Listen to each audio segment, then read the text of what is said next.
How to use promo code on Grubhub. Hello, everybody. If you guys would also like to do so, you may just follow up the steps. So you can head over to Grubhub application first of all and browse through it and add the desired items to your cart. For that, you can head over to any of the product that you would like to add up to your cart. For example, this product. And once you do so, you can look out for the option called add to cart or group order or something like that.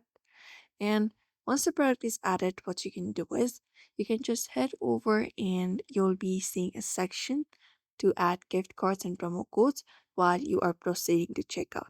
So you can look out for your order section here.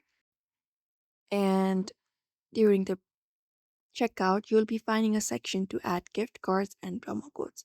So you can just go ahead and type in your promo code in the designated fields. For example, in the section right here, type it in. After that, click on apply button to activate the discount.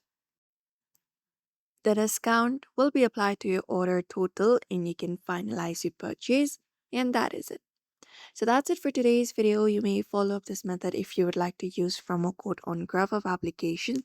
So I hope this video was helpful. Give it a thumbs up and subscribe for more tips and tutorials, and we will be seeing you in another video.